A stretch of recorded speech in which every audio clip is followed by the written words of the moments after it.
4년 전 그날 엄마는 내게 말했어요. 한국으로 가라고. 이제 지역의 어느 음식점이나 상점을 가도 외국인들이 서빙을 하거나 아르바이트를 하는 모습은 어색하지 않을 정도로 흔한 풍경이 되었습니다. 엄마의 등살에 떠밀려 한국으로 오게 된 베트남인 화이는 SNS에 한국에서 겪었던 한국인들의 실체에 대해 털어놨습니다. 처음엔 한국에 오는 것이 죽기보다 싫었던 그는 곧 다시 베트남으로 돌아가야 할지도 몰라 안절부절하게 되었다고 하는데요. 한국은 자신의 생각을 180도 바뀌게 했다고 하죠. 한국에서 어떤 일을 겪었던 것인지 자세히 확인해 보겠습니다. 안녕하세요. 저는 베트남에서 한국으로 유학 온 25살 화이입니다. 사실 저는 말이 유학이지 돈 벌러 왔습니다. 벌써 한국에 온 지 4년 차가 되어가고 있습니다. 지금은 4년 전 그때를 미소 지으며 떠올릴 수 있지만 사실 그때 한국으로 오는 건 너무 무섭고 끔찍했습니다. 집에서의 압박도 지옥 같았지만 나를 더 지옥으로 내모는구나 생각했죠. 하노이의 가장 하층민의 모습을 하고 있던 저희 가족은 아빠가 남몰래 도박을 하다 빚을 남기고 갑자기 돌아가신 후 더 나락으로 빠졌습니다. 문을 열고 들어설 때마다 코를 찌르는 곰팡이 냄새와 빠듯한 방 2칸, 따뜻한 물도 나오지 않는 이곳, 샤워 한 번 할라 치면 커피포트로 물을 데워야 겨우 미지근한 물로 씻을 수 있던 곳이 우리 집이었습니다. 커피포트에 물을 2번 이상 데우면 전기를 아껴야 한다고 어느새 엄마에게 등짝을 내줘야 했지만 3번이고 4번이고 엄마에게 등짝을 내주고 싶었습니다. 엄마와 저는 미친 듯이 일을 했지만 늘 제자리 걸음이었죠. 그쯤 엄마는 저를 향한 히스테리가 더 심하셨고 다리까지 불편해지자 조금 더 월급을 많이 주는 곳으로 옮기기를 종용하셨습니다. 이제 우리 집에서 아빠를 대신할 사람은 저라며 가장의 역할을 강요하셨고 술을 드시면 저는 화풀이 대상이 되고는 했습니다. 그럴 때면 기꺼이 머리카락도 뺨도 내드렸죠. 그래야 저 하나로 빨리 끝이 나니까요. 엄마가 술을 드신 날이면 이불을 뒤집어 쓴 동생들이 조금이라도 공포의 시간에서 빨리 벗어나게 하려고 저는 한마디도 대들지 않았습니다. 그냥 속으로 외칠 뿐이었죠. 엄마 이제 그만 좀 해. 공장일에 엄마 대신 집안일에 동생들 뒤치다꺼리에 하루하루가 힘들었고 지옥이 있으면 내 모습이 지옥일 것이라고 자신할 정도로 고된 생활을 하고 있었습니다. 저에게는 아무런 비전도 희망도 재미도 없었습니다. 어릴 적에는 공부도 곧잘 했지만 아무 소용도 없었습니다. 친구들은 대학교도 다니고 영화도 보러 다니며 데이트도 했지만 저에게는 그저 남의 일이고 사치 같은 일로 느껴졌습니다. 그러던 어느 날 엄마는 제게 말했습니다. 한국으로 가라. 아는 사람 딸도 한국에 가서 일에 매달 100만 원을 넘게 보내준다고 하더군요. 지금 엄마랑 저랑 미친 듯이 일을 해도 70만 원이 채 되지 않았습니다. 저는 처음으로 엄마에게 말대답을 했습니다. 싫어. 여기 있을 거야. 돈 더 벌어올게. 엄마에게서 돌아온 대답은 너는 어떻게 아빠처럼 책임감이 없니? 였습니다. 눈물이 났지만 참았습니다. 엄마는 고집이 강했고 남의 말을 잘 안 듣는 성격이셨기에 무슨 말을 해도 통하지 않을 것이라는 것을 알고 있었죠. 외로움이 많은 저는 무서웠어요. 동생들 걱정도 되고 가족들과 함께 있고 싶었습니다.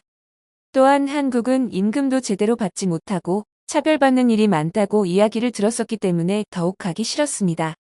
그런데 돈을 정말 그만큼 벌 수 있다면 엄마와 동생들을 위해서 가야 한다고 마음먹었죠. 저는 유학의 형태로 한국에 왔습니다. 한국의 지방 4년제 대학 호텔조리학과에 입학을 했습니다.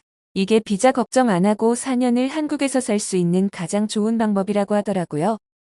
한식조리사 자격증을 따 관련 업종에 취업을 하면 취업비자도 쉽게 받을 수 있다고 했지만 저는 4년 동안 열심히 일해 베트남으로 돌아가는 게 목적이었습니다.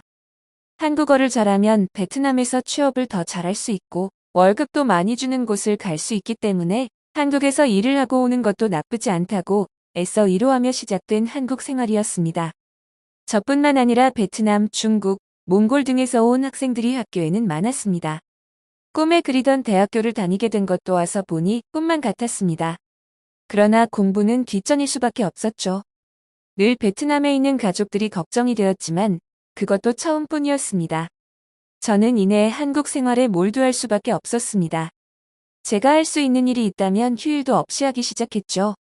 학교에 공식적으로 신고를 하고 아르바이트를 할 수 있지만 주 20시간 범위에서만 가능하기 때문에 저는 신고를 하지 않고 주구장창 아르바이트 시간을 늘려갔습니다.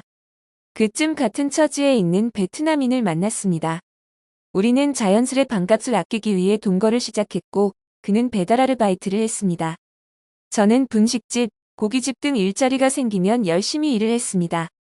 방세, 생활비, 학교 생활에 필요한 돈 등을 제외하고 한 달에 80만 원 정도는 집에 보내줄 수 있게 되었죠. 지금 일하는 곳은 동네 피자집인데 그 전에는 김밥집에서 김밥을 싸고 서빙하는 일을 했습니다. 워낙 싹싹한 성격이라 일을 하는데 문제는 없었죠. 하지만 학교 수업을 마치고 일을 시작해 조금 더 늦게까지 할 수 있는 곳을 찾게 되었고 지금의 피자집에서 일을 한 지 벌써 1년이 넘어가고 있습니다. 이곳에서 일을 하면서 한국의 따뜻함을 느낄 수 있었습니다. 사장님은 늘 엄마처럼 대해주셨습니다. 어쩜 우리 엄마보다도 저를 더 딸처럼 대해주셨죠. 단단한 사람이 될 수 있도록 세상 사는 이야기들도 많이 해주셨습니다. 제 사정을 다 알고 계신 사장님은 어느 날 통장을 하나를 보여주시면서 제 퇴직금 통장이라면서 이건 베트남 집에 보내지 말고 나중에 저를 위해 쓰라고 이야기해 주셨습니다. 어떻게 생각하면 제 자신을 걱정해주는 사람은 태어나서 처음이었습니다.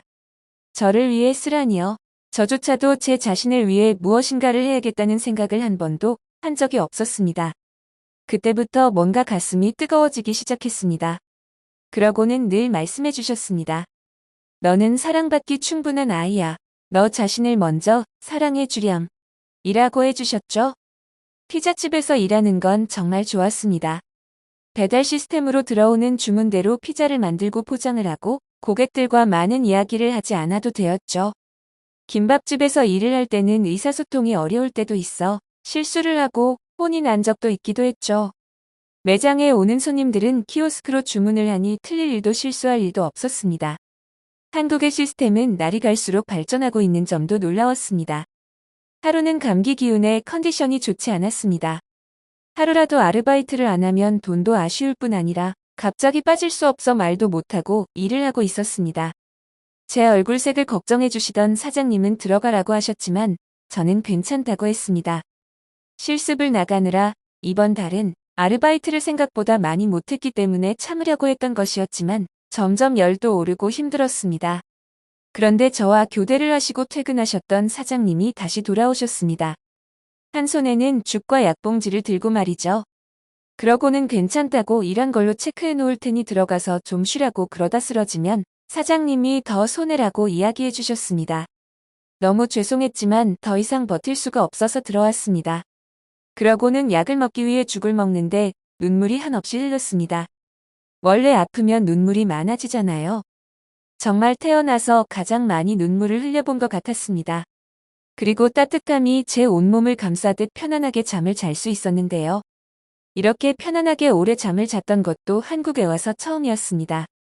사장님은 한국에 특별한 날이면 무언가를 많이 챙겨주셨습니다. 잘 알지는 못했지만 보름날이라면서 밥과 나물 반찬들을 싸다 주셨고 제 생일에는 용돈도 따로 주시기도 했습니다.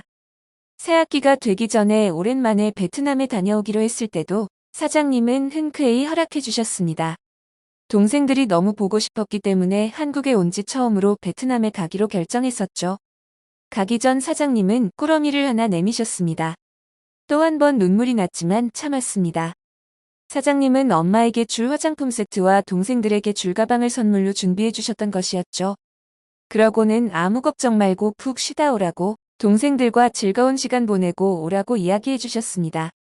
오랜만에 베트남에 갔지만 마음이 편하지는 않았어요. 그동안 한국 생활에 많이 익숙해졌고 편했던 것 같았습니다. 늘 걱정해 주시고 밥 먹고 다녀라 잔소리해 주시던 사장님도 보고 싶었습니다. 그리고 무엇보다도 따뜻한 물 걱정 안 하고 샤워를 빨리 하고 싶었죠. 그런데 아르바이트만 하고 베트남으로 돌아갈 생각에 아직 자격증 취득을 못해서 걱정입니다.